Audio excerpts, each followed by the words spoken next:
everyone, it's Laura, and today I'm here with a different video, one that I've actually been tempted to do for a while now after watching other people do it. I'm going to be doing the 24-hour timer readathon to see how many books I can read in a 24-hour period. Although at this point I can't do 24 hours straight anymore. Pretty much as soon as I graduated college, I could not pull all-nighters anymore without just being a complete zombie, even the last year of college. So I'm just going to go with the timer route as I've seen other people do, and I'm lucky enough where I have a few days off this week so that I actually think I can manage it about three days or so. So that's just about 8 hours a day, and that seems manageable. So I have a stack of books prepared.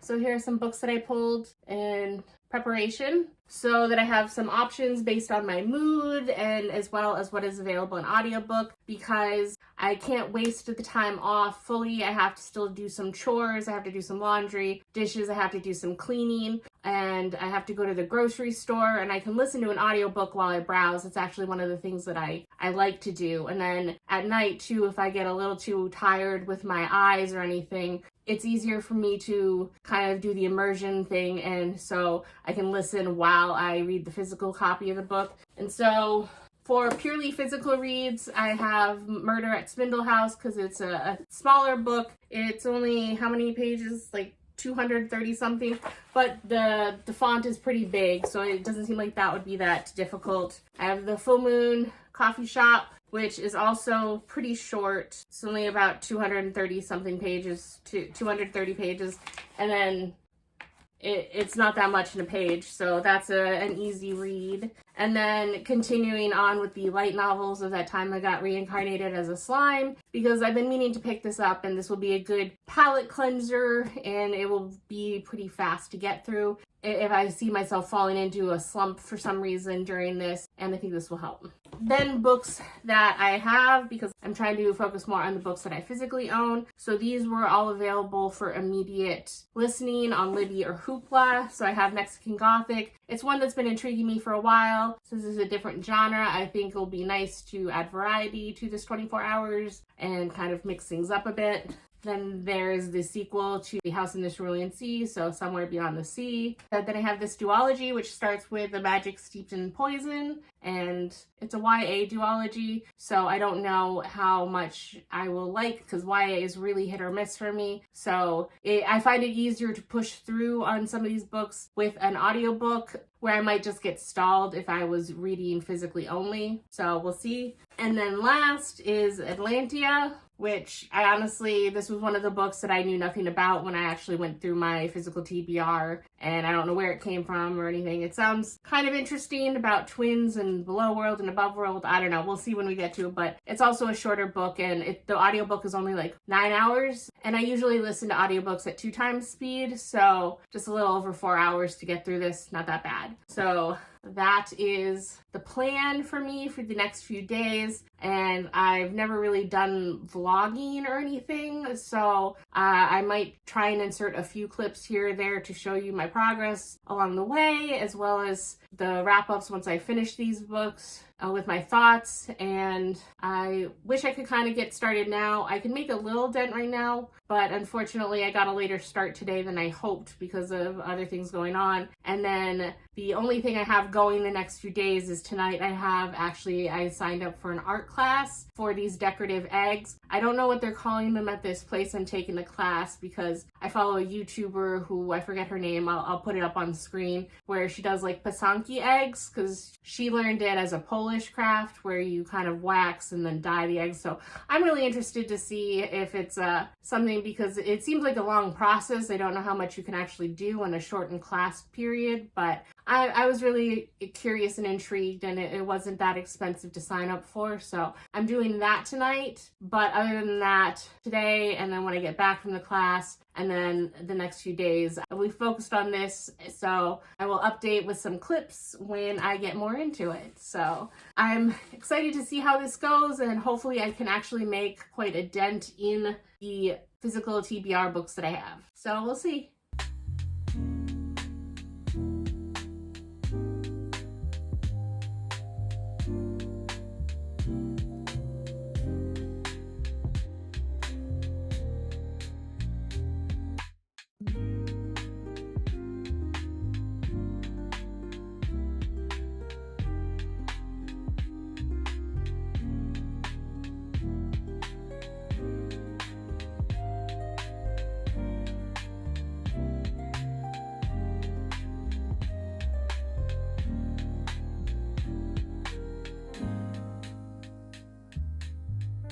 Alright, I have officially finished Atlantia, and it was alright. It was sort of typical YA about society that was divided from the above and the below, and twins, and they have a ceremony, kind of a coming of age ceremony where they choose, but only one person from a family could go above, and they still needed someone to stay below, and their mother had died 6 months before, so Rio had always dreamed of going above, but her sister Bae, after the death of their mother, their fraternal twins, made her promise not to go above, which really upset Rio, but she agreed only for Bae to turn around and go above. And so she's extra heartbroken because she has no family members and she never wanted to stay down here, but now because Bae went above, there's no way for her to go above. And it turns out that Rio is a siren, and that's a thing, and it gives more into the lore about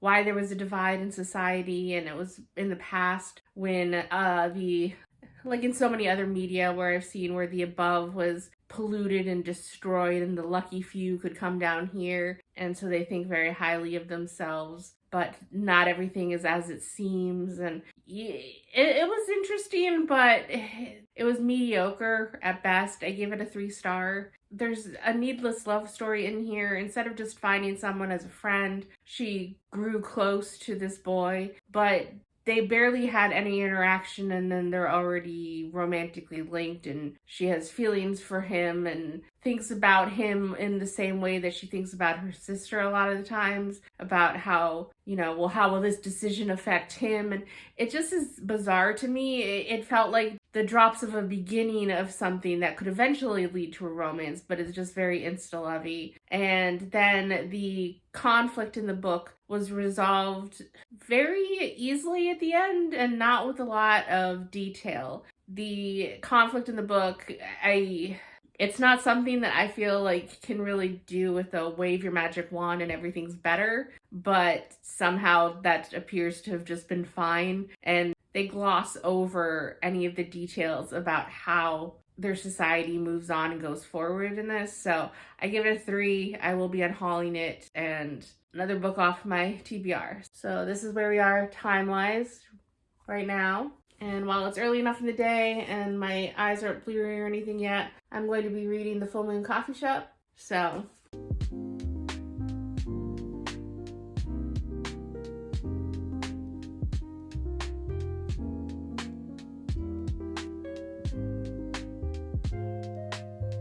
alright, check in.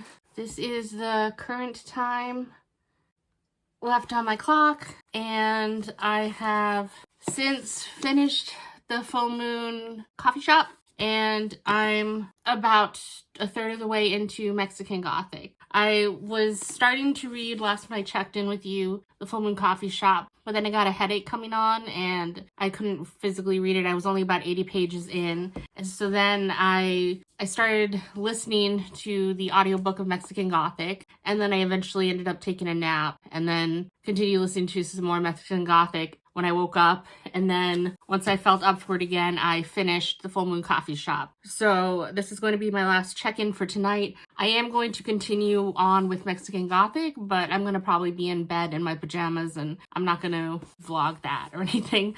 But Full Moon Coffee Shop, thankfully, finally found a translated healing fiction that I really enjoyed. I really, really liked this book a lot. It was very sweet and very cute, and it's basically about kind of like the Kamagawa Food Detectives, where it follows different people and they run into this kind of food truck that is run by cats, and they give advice to people who stumble on. But in this book, all the people are somehow tangentially related. You're not quite sure how always until you get more into the different sections and everything. And the cats are actually somehow involved with astrology, and that's part of it. And I've never been a big astrology person. I mean, the most I know is I'm a Sagittarius, but you see people make fun of the astrology girlies on TV or movies, and what if this planet's in retrograde or something rising or whatever, and I've never understood what that means. And it's an interesting take in here where the cats are giving advice to the people based on their chart, but it doesn't feel too heavy-handed, and anything that they kind of explain, they explain it well enough that it makes sense to me, even though that's not really my thing. And it didn't really bother me because, I mean, it didn't seem that out of pocket when you have actual talking cats explaining it to you.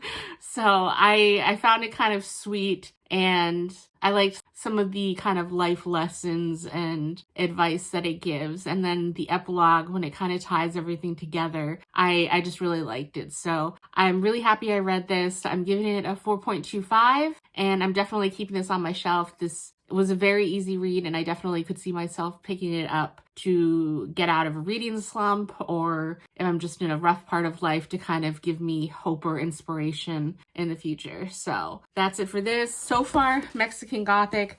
I'm still kind of in the, like I said, I'm only about a third of the way in, so I'm still kind of in the just going with the flow to see what's going on. Because right now, Noemi is, after her family got a letter from her cousin Catalina about how she was sick, and it was a very odd sounding letter, and it kind of scared them, and they wondered if she was okay or if she needed to see a psychiatrist. And so she goes to visit her cousin from Mexico City to kind of the very rural outskirts of a town where her cousin lives with her husband's kind of reclusive family. They seem to think that they're better than all of the locals, mainly because they're European, and they seem to kind of almost look down mostly on the Mexican locals. And it's really creepy right now with like a lot of the vibes they're setting up and the stuff that her cousin is saying. But right now, like I said, I'm only a third of the way in, and it's definitely more about the setup and the vibes, and I have no idea what's actually going on. And it's really interesting because at this point, stuff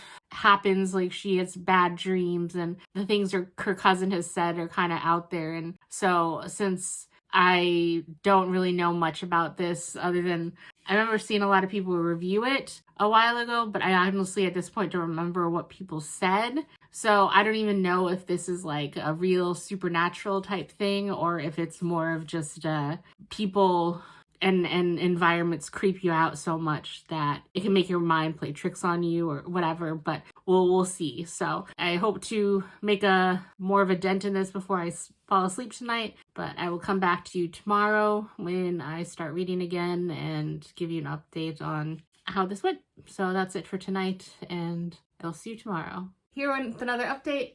Current time left on the clock, and I have finished Mexican Gothic. I gave it a 3.5. It was all right, but I don't know if this is the type of like thriller. I don't even know what the proper term is for this genre. Gothic horror type book. I don't know if this is the type of book for me. I appreciated the mystery of what was going on and kind of the horror elements, but I ran into the same problem you sometimes do with characters in horror films. Noemi, she is portrayed as kind of this intelligent, opinionated woman, and yet she goes into this environment and she doesn't always make the smart decisions that I would hope she would. And I understand that there's some funkiness going on in this house, and she cares about her cousin, and she really wants to extricate Catalina from the house, and she doesn't want to just leave her there. But at a certain point, you have to realize that you're going to be in danger too from whatever's going on. And she didn't want to back down and ask her father for help because he had promised her that she could go to a university she wanted to go to for a degree if she helped her cousin. But he seemed, at least from the scene that I saw him in the beginning, he seemed like a strict man, but that he truly cared about family. And maybe that's wrong. Maybe if they fleshed out his character more, I mean, it's a short book, it's 301 pages. But it just was very frustrating because I just feel like if she had wrote to him and said something weird is going on, I'm starting to feel weird too. I don't know if I can do this myself. Please come and help. Or just something, you know, that he would feel validated that he sent her to help her cousin. And it might have gone wrong, and I could understand that. But it's one of those things that the fact that she didn't seek outside help nearly as much as I wish she did, or some of the other interactions she did, because I wasn't quite sure when this took place, but then she mentioned at one point ringing in the year 1950. So this is 1950 Mexico, and I understand she made some offhand comment that Mexican women didn't even have the right to vote, and so I know it's a different time, but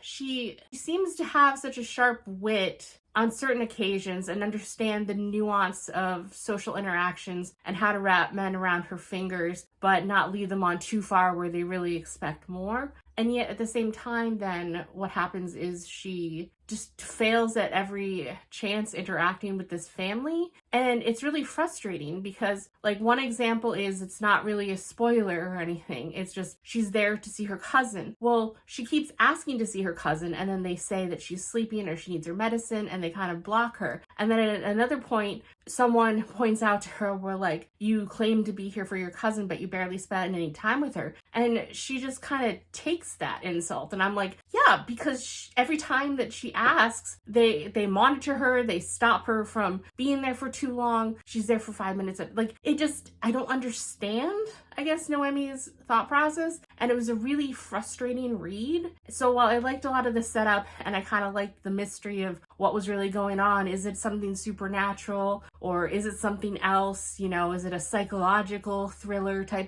I liked some of those aspects, and I liked kind of the creepy, insidious vibes and the mounting sense of dread as you continued. But I didn't like a lot of Noemi's interactions, and she seemed like such a fun character, and I just wish that they had done more with her in that way, because a lot of times, yeah, I just felt like she just felt like one of those characters that I yell at the screen to just do something, do anything. So 3.5. So I finished that, and now I think my next plan are Murder at Spindle Manor. And then I have to quickly run to the store because I need a few things for Oliver. So while I'm there, I will listen to an audiobook, probably this one, because this is the shortest audiobook. I really kind of want to listen to Somewhere Beyond the Sea, but that audiobook is 15 hours. And so even at 2 times speed, I don't know if I can read this and listen to that. And then Libby, I have both of these available. So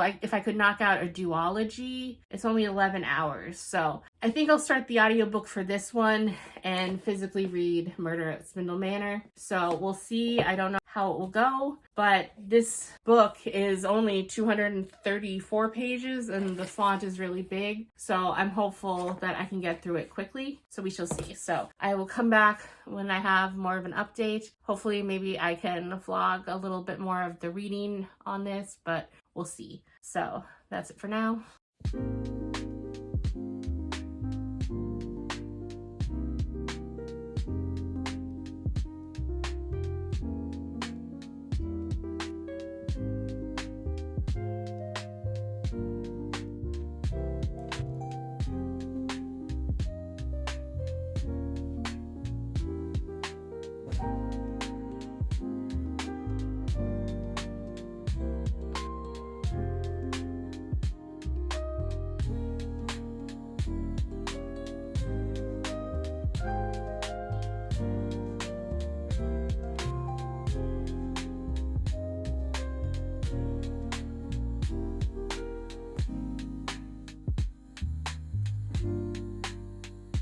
Alright, I'm tapping out for tonight.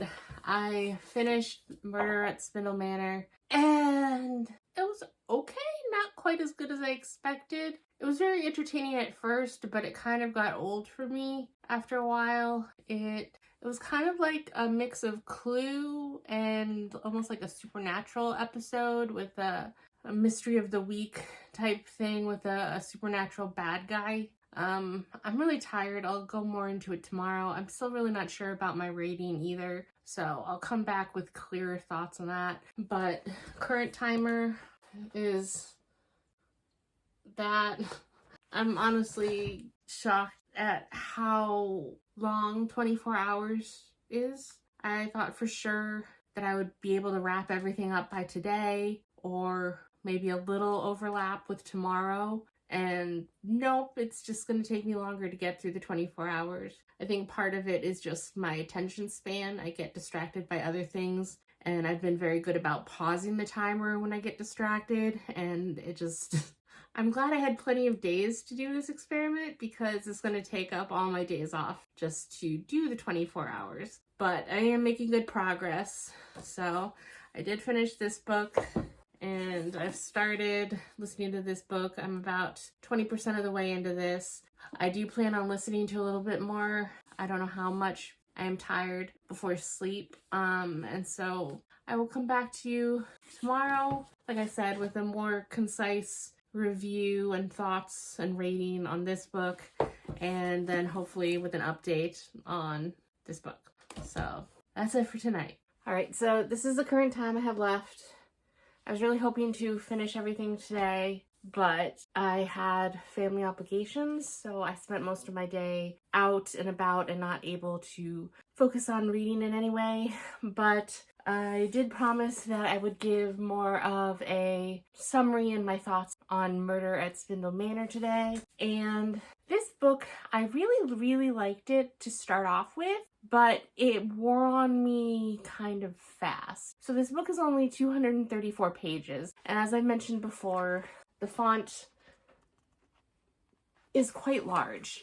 And I used to love the board game Clue. So when I started this book, I was really excited because the premise of the book basically is that you follow Isabeau, and she arrives at this house that serves as a boarding house, and she is on the hunt because this is a fantastical world, and she is a huntress, and she is in search of this monster, and I have no idea how to pronounce it, so I will put the name of the monster above me in this clip because I don't want to try and stumble through how to pronounce it. But it is basically a shapeshifter type monster that it longs to be human, and so it will kill a victim that it chooses. It will skin it and take their brain, and then it will have their memories, and it will pretend to be that person. But they don't stay satisfied for long with that body, and so they kind of go on a killing spree, and one of these monsters can kill hundreds of people. And so it's her task to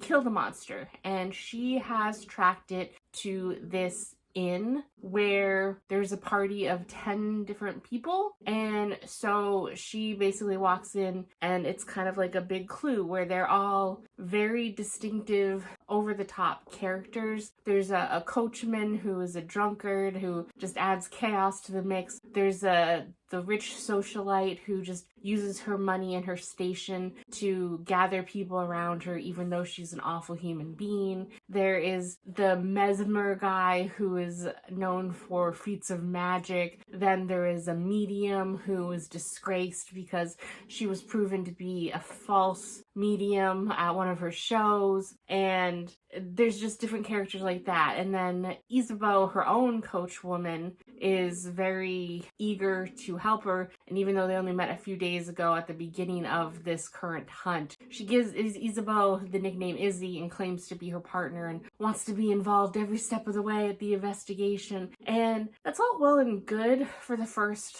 100 or so pages, but it wore on me a bit, and then it falls into the trap of kind of like, how the villain monologue or something. There is a long drawn out thing where you have to gather everybody together, and there's a new clue, and they gather and do something here, and then towards the end of the book where you're supposed to figure out what's going on, where she has to kind of walk through her thought process and why every single one of these people could be the monster and what's going on, and it goes on for chapter after chapter after chapter going through, and at a certain point I'm just kind of like, can we just wrap it up? Like, I don't care. This is all interesting, but like not really. I don't know. I can't explain why I felt so frustrated with it. It just seemed very over the top. And I guess I should have realized that from how it started, but it just didn't work for me as well as I had hoped it would, which was kind of unfortunate. And it reminded me a lot of kind of the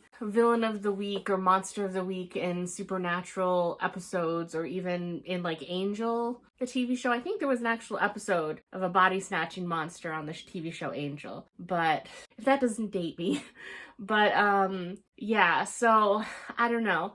I had really high hopes. I really liked it at first, and then I was kind of happy that it was over.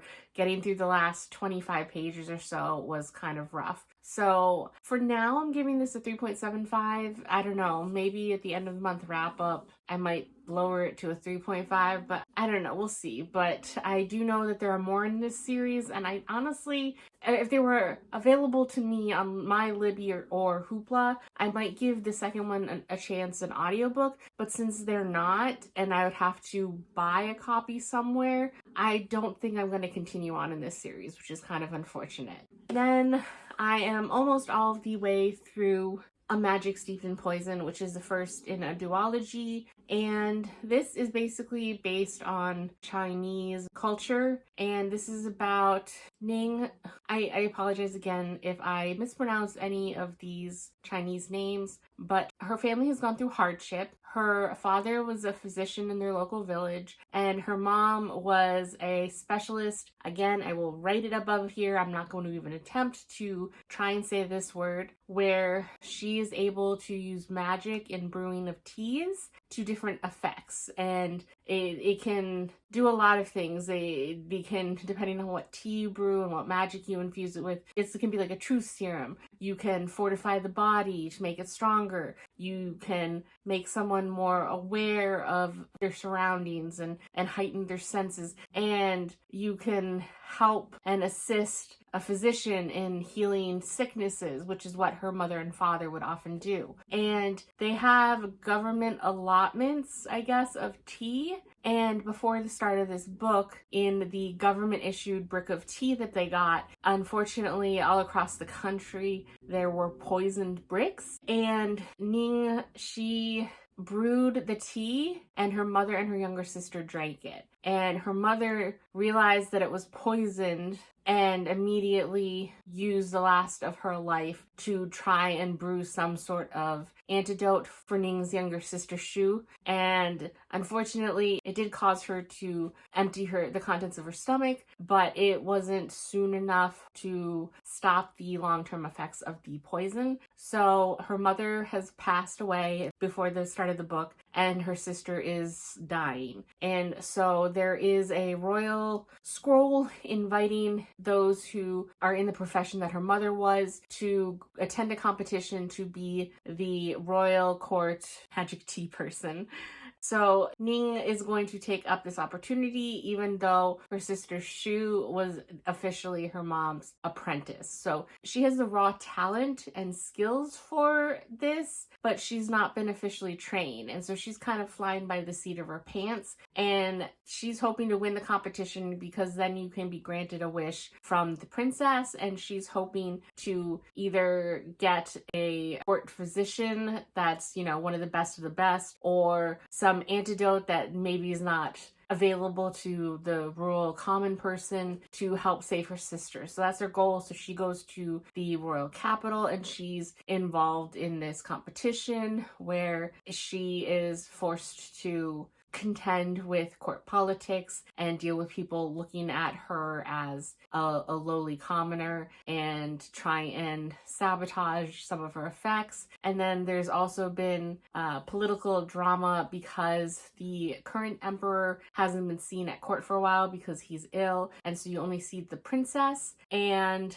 the current emperor, his brother, led a rebellion, I guess, or a coup about 10 years before the start of this book. So there is some dissidents in the country who aren't happy with how things are going and want to rally behind the banished prince, because the emperor was kind enough not to kill his brother, but to banish him and his family. And so there's that going on. And I like a lot about this book, but it does remind me of another book that I read recently with a competition like this, which was the duology. What is it called? I read this back in like July or August, but she goes trying to be the royal tailor and there's magic involved there. But anyway, yeah, so it gives me a lot of similar vibes to that, which is a little unfortunate. But for the most part, I like the concept. I like how it's going. The only thing that bothers me is one of the traps I feel like a lot of young adult books go into, or I feel like a lot of young adult characters characters fall into is the trap, is that obviously Ning isn't very familiar with court politics or who to trust or how people play their games. And so she meets people, she gets an initial impression, and she can get close to certain people. And then someone else will come and tell her like one bit of information that about the other person, and she'll believe that they're telling the truth. And it's just kind of like, I don't know, if you got good vibes from the first person, maybe don't throw them away or throw them under the bus the first chance you have. I mean, who's to say that this person is more believable than the first person you met? And I don't know. I mean, I would rather see her stick to her guns with the first person and get burned than just be willing to switch loyalties at the drop of a hat. And I don't know, it's all hearsay, so that kind of thing bothers me. But I'm almost done with this book. I have about an hour left in the audiobook, but I wanted to give this update because I'm about to change into my pajamas and curl up in bed, and I don't know if I'll be able to finish it tonight. Hopefully, but either way, as I showed with the timer, I'm going to have to continue on to tomorrow to finally finish this. I'm glad I gave myself a span of time where I had plenty of days off in a row to do this. Because I just vastly underestimated my attention span, I think. And if I do this again in the future, I'm going to have to be better and truly focus and treat it like a shift at a work or something where I do this. But yeah, so I will come back tomorrow with my final thoughts on this book and a rating. And if my timer is correct and everything, I'll probably have about a little over 2.5 hours left on the 24 hours. So I don't know. I guess the best course of action would be to read the next Slime light novel and hope that I can get through that. I don't know, but I honestly don't think I could actually finish anything else at that point, even at other books I'm in the middle of. So that's the best bet. And I guess we'll go down to the wire to see what I actually managed to finish. So that is my update for tonight. And I will see you tomorrow with the final video. See you tomorrow. All right, next day and final leg. I have officially finished A Magic Steeped in Poison. And so the current timer is at 2 hours and 53 minutes. So in that remaining time, I'm going to attempt to start and finish this, and we shall see how that goes. But final thoughts. According to the audiobook, the last video, I was about 85% of the way through this book. I had under 100 pages left. I gave it a 4. Like I said, it did run into some of the YA tropes, and I did feel like the contest was similar to something I've read before, but I did like how the story kind of wrapped up in this book, and it definitely did leave you with a big cliffhanger. So I will want to continue with the duology soon. It is available to me on Libby, so maybe within the next week I will finish it, hopefully, and that way I will not have added another series that I have just started and not finished, and that way I will be able to come to the conclusion once I finish the 2 books whether or not there's something that I want to keep on my shelf, because right now it's pretty good and I liked it, and I am curious to know what is going to happen and how it's going to wrap up. And so I feel like a lot of my thoughts on the duology are really going to come with the second book. But like I said, I gave this a 4. So now I will be spending the time here and we'll see where I end up. That's where I'm at right now. I'm in the home stretch, finally.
All right, so that was the timer. I finally finished my 24 hours, and I vastly overestimated how much I would actually manage to get through this book. I only managed to get to page 138, and I think part of that was this was more of a meetings and tactic part of the storyline, which is harder to get through when sometimes you can fly through more action-packed scenes. So I forgot that I was immediately after Rimuru was turned into a demon lord, and so now there's a lot of meetings and planning for the future. So yeah, that took me a while to get through, but still enjoying this, so I'll just have to finish this on my own time. But this video is finally done. I finished the 24 hours. So these are the books that I read during this challenge. I'm actually surprised how many I managed to get through. I am kind of upset that I ended with one only partially finished. It would have been nice if I could have finished all of these, but still, it's made quite a dent in my physical TBR, so I'm very happy. So, quick recap. I started off by reading Atlantia, YA story about two sisters choosing different paths from their home in the sea. One went above, one stayed below. There was different plots. It fell into a lot of YA tropes where romance wasn't fully developed, problems got solved too easily. Overall, it was alright, but I would have probably enjoyed it more when I was younger. Gave it a 3. Will be unhauling. Full Moon Coffee Shop. Loved it. Very cute.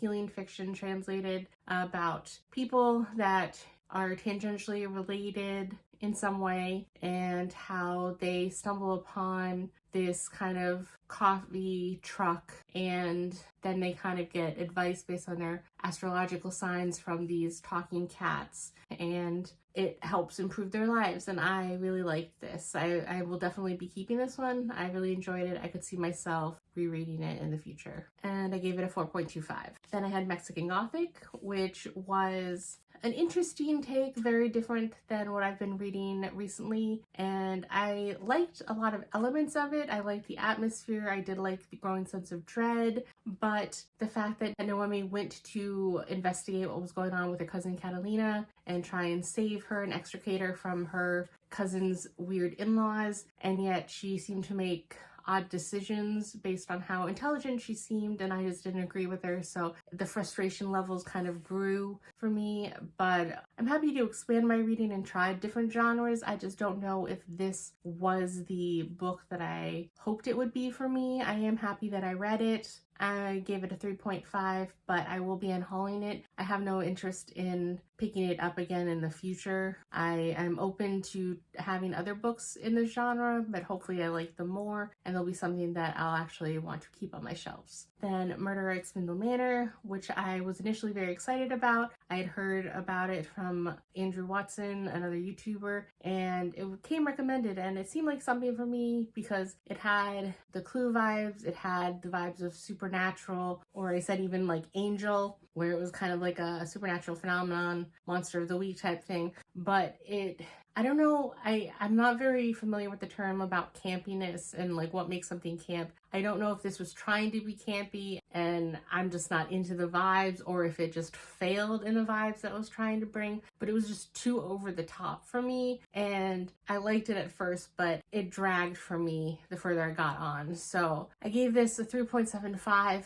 Again, I might change that rating in the future by the end of the month wrap up, but unfortunately I will be unhauling this. Then A Magic Steeped in Poison, which I really liked. For being a YA story and a duology, I still liked a lot of the different elements, both culturally and in this fantasy world with the magic system, and how Ning's magic worked through the tea, and depending on what ingredients she brewed and the properties it had. And I'm interested to continue in the duology and see how the world expands and the story concludes, and I'm hoping I won't be let down, so I gave this a 4. And finally, at the conclusion of this challenge, I just ended up about halfway into the volume 6 of That Time I Was Reincarnated as a Slime, and I am happy to be continuing in the story because I was so eager after the first 5 volumes to just continue on, but then I got distracted by other things. But it is kind of unfortunate that the place that I did leave it at is kind of in a lull. So I know this is all important, and part of what I enjoy about this universe and this world is the world building and seeing the plotting and the planning about how Rimuru grows his nation and makes connections. But seeing a bunch of meetings about that isn't the most thrilling thing to read about or see when it was in the anime, but I still do enjoy that instead of just some of the more straightforward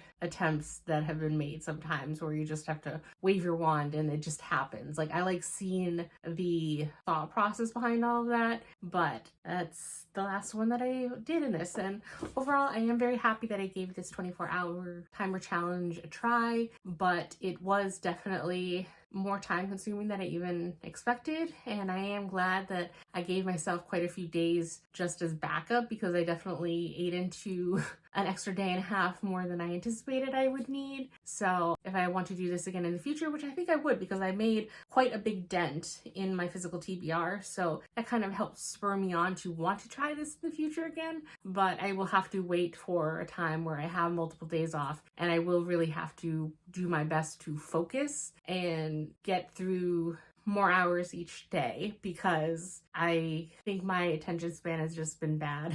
And when I do a challenge such as this, I really should be able to focus some more, at least for 3 days. I mean, I don't know. But overall, I think this was a win, and I'm really happy I gave it a shot. And I think that's it for this video, and I will see you in the next one. Bye!